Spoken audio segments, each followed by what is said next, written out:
This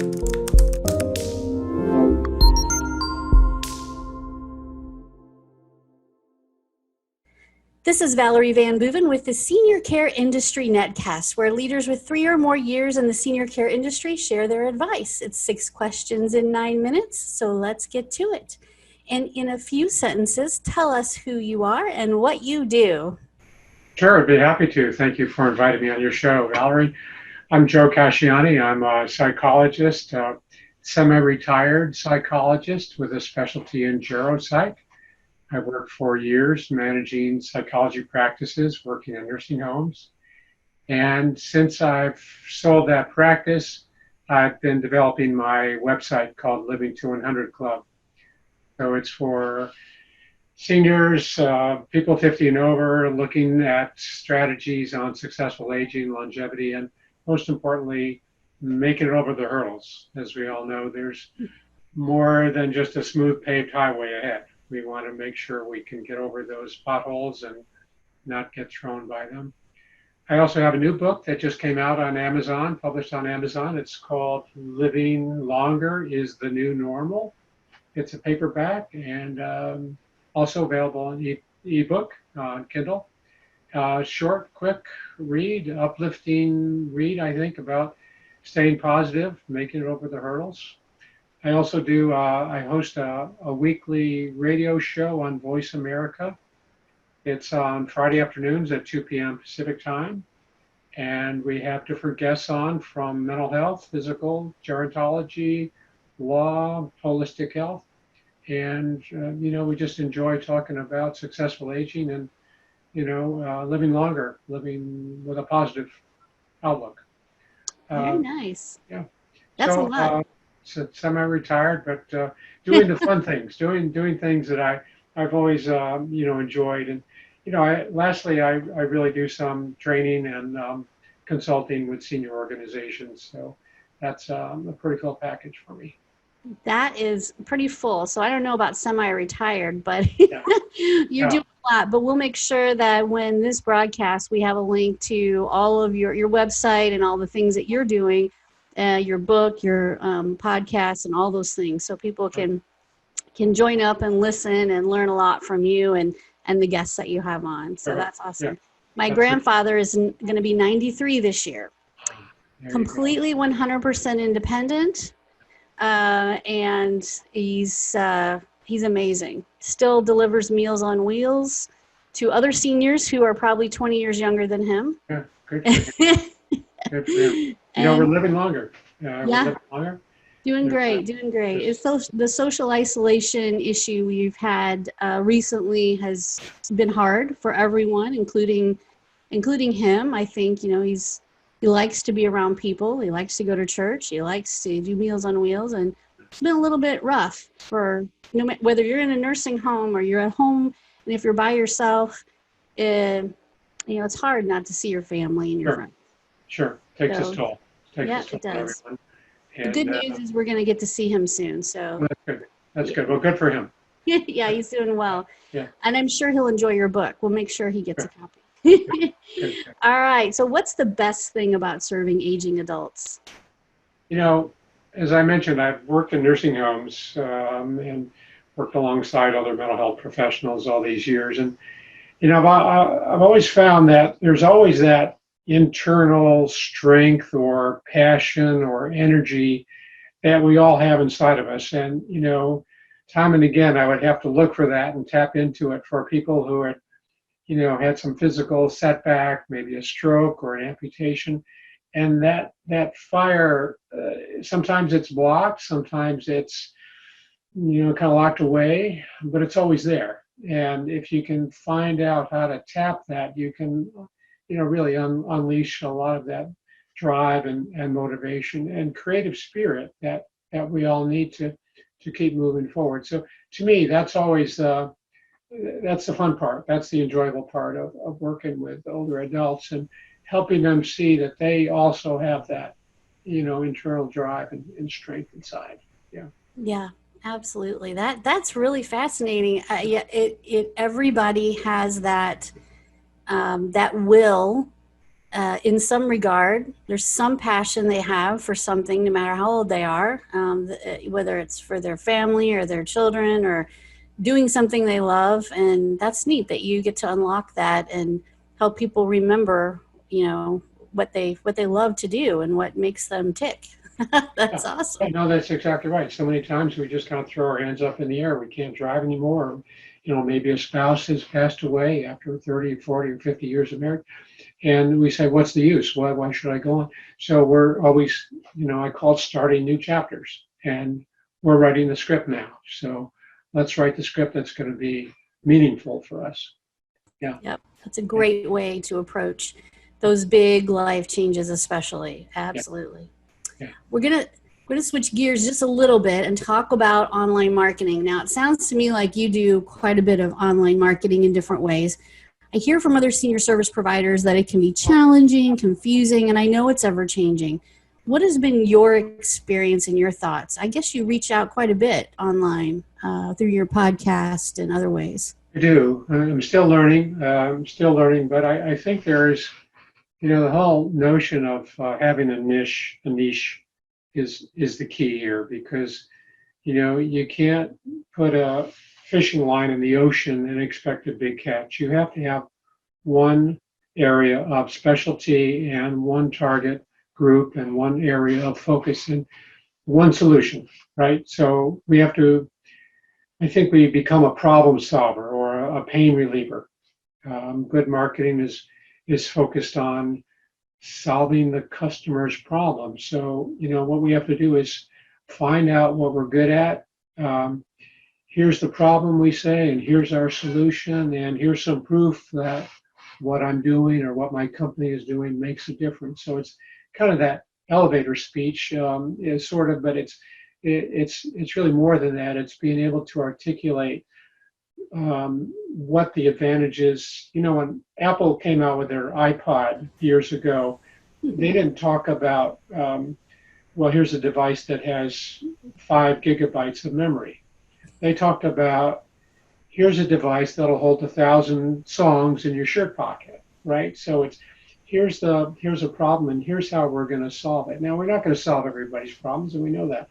But we have to narrow our audience and narrow our target group. So look for the pain points in your industry and become the source of relief for your customers.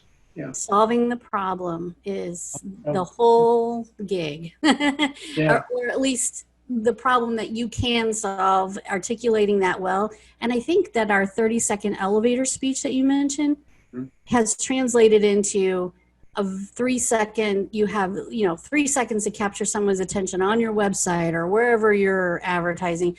So that 30-second elevator speech is still very important. It's also just important to articulate that quickly online. So you're right. That's still very, very applicable, since we can't be in person with each other as much anymore. At least not. Got to make sure you can articulate that. I've spent years learning that, and it's finally sinking in. To me, it's like, I want to work with older adults. I want to provide mental health or support or, lifestyle strategies. But you just can't try to reach all the fish in the ocean. You can't try to reach everybody who's over age 50. It's not going to work. So it's a tough lesson, and I'm not quite there, but I'm closer to learn it. Yeah, it's hard because I think if we're helpers or in a helping profession, we want to be able to solve anybody who comes to us. We want to be able to help them, and it's not always our area of expertise. So you're right. You just got to kind of narrow it down a little bit. All right, so we're going to go back to your wisdom on the senior population a little bit. So there are probably other successful leaders in the senior care industry like yourself that maybe have meant a lot to you in your career or your life, or have been inspirational to you, or just great organizations that you've enjoyed working with. Is there anybody you'd like to talk about or say hi to, or just mention that are really important in general? Yeah. I've had a number of people on my radio show who I really respect and bring a lot to the industry. And one person I've been trying to get, and he's really up there and pretty busy, but Ken Dykewald, to me, age wave, has always been at the forefront of talking about, kind of removing all those stereotypes about aging that we used to have. And I saw Ken give a presentation years ago, and he talked about, our retirement is not going to be a single straight line anymore. We're going to change careers maybe 2 or 3 times, or we're going to have cycles in our life patterns, and give up a lot of those kind of traditional, formal, rigid patterns about aging. So Ken is, he's still doing the Age Wave, and he does great work, and he's written great work, and they do great consulting. Aside from Ken, I've had a number of guests on my show. Helen Dennis, she was a faculty member at University of Southern California for many years, and now she's an author, and she hosts a weekly column on aging, retirement, successful aging. I had Ken Druck on my show, who's a best-selling author, and he's written a lot about healing after loss. He's written a book on courageous aging, and now his latest book is how to raising an aging parent. Ken Druck. I had Joaquin Anguera, a gerontologist. He's well known in California.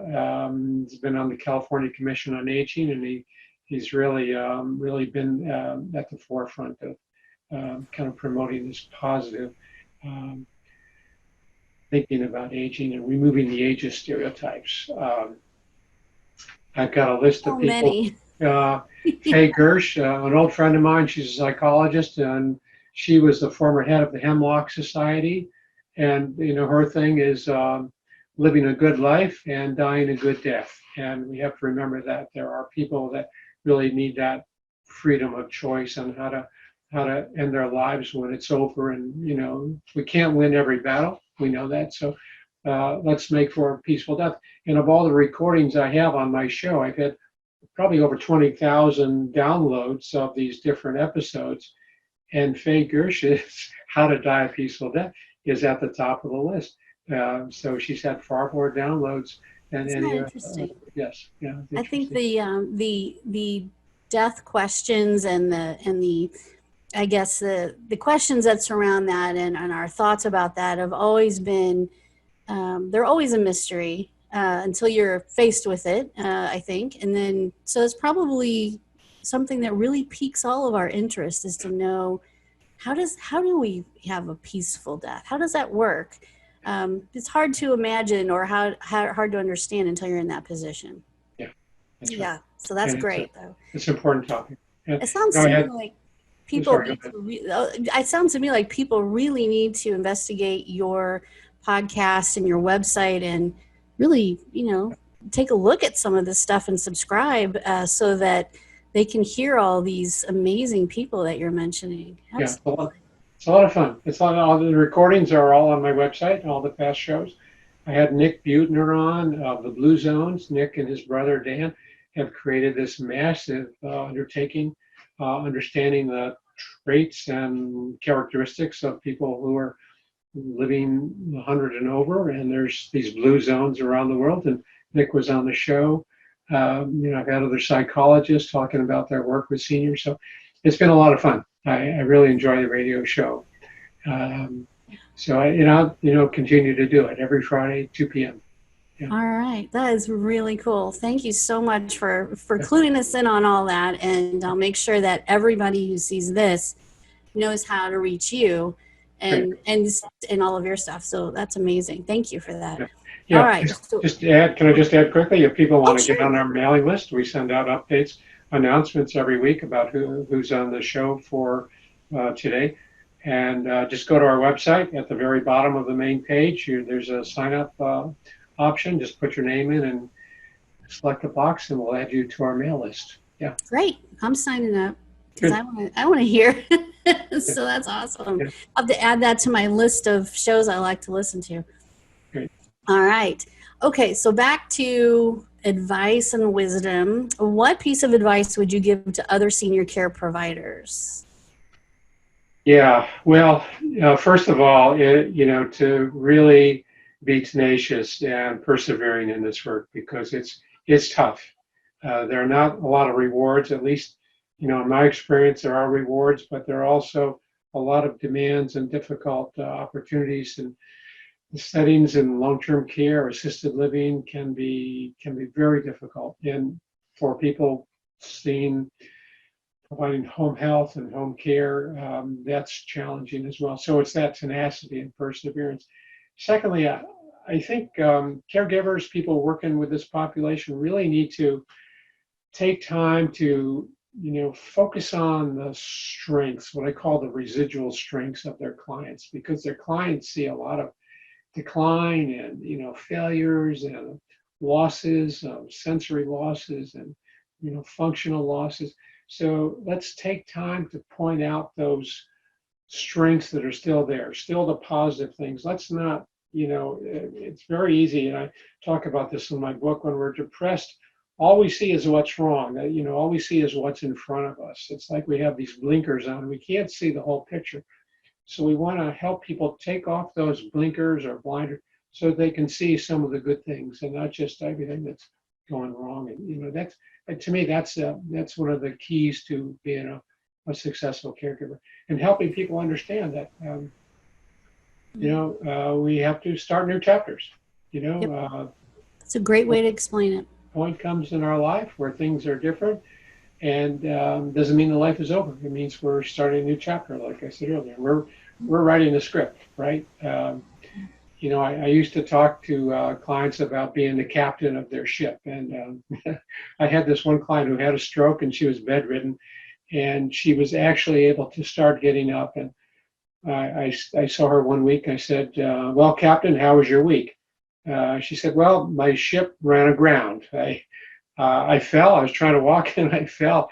And I said, "Okay, so we got to get back up and keep driving that car, or steering the ship. And we're in charge. We're in charge. That's the important message to keep giving to our clients. I think that they're in charge, and they are not their bodies. They still have the me, the I in there that can take charge. The bodies don't always cooperate, but they're still the me.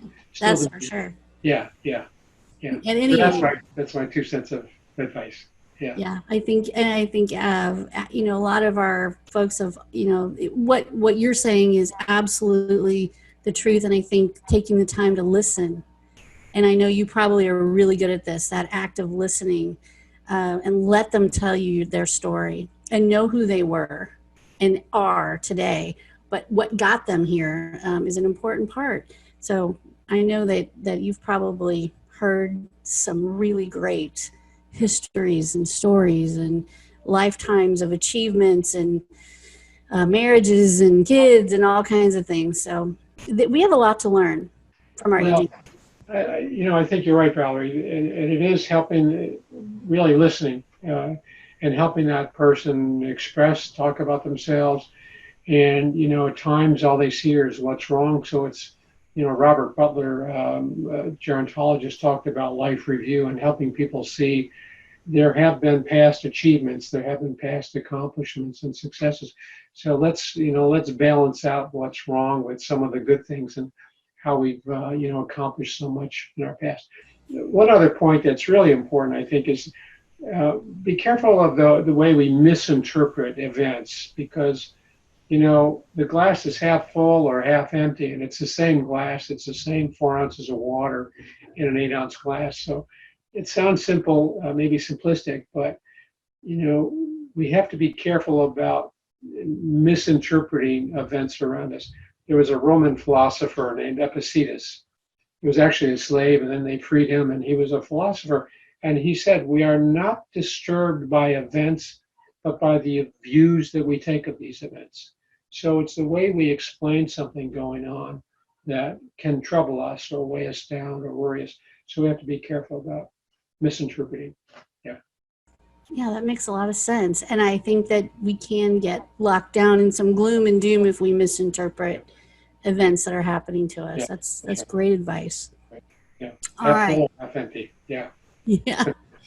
Okay, my last question is, sometimes people say this is the hardest one, but it's my fun question. So when you have a win, whether it's in life, and by a win, I mean something really nice happens, whether it's for a client or maybe it's on your radio show. How do you celebrate? And maybe it's just something with family. Yeah, that's a good question, because we really need to take these times, right, to be good to ourselves and to take time to kind of reward ourselves or reward those that we love or close to us. I used to love to ride my motorcycle. I had it for years, and it was a big, beautiful BMW, fast and quiet, and I loved it. But I had to sell it. I had a medical event about 6 months ago, and the doctor said, you just don't want to be careful about that. So I sold the motorcycle. And during this coronavirus, we have to, my wife and I used to go out to eat and, celebrate things like that. And so that's not happening so much anymore. We used to travel a lot, and that's not happening. Although I can say, we just celebrated, the wife and I celebrated our 49th anniversary. So I guess that's a big celebration. Yeah. Next June, it'll be 50, the big 50. Wow. Nice. Yeah. Happy anniversary, and hope for many, many more. You have another, you have to live well past 100. So. Yeah, I think so. And again, it's not just a goal. I think it's that mindset, that making the right choices, and having that outlook that we want to live longer, and what do we need to do today to make that happen. So, yep. Yeah, I think you're doing a great job with these interviews. I watched a few of them, and I think it's great to talk to people, and to people who are immersed in this field, and get their insights and get their recommendations and their experiences. So kudos to you for well, thank you. And thank you for all that you do. We have interviewed, young people, older people, and everybody has had at least, 3 or 4 years of experience, and some many, many, many years. And it is amazing to me,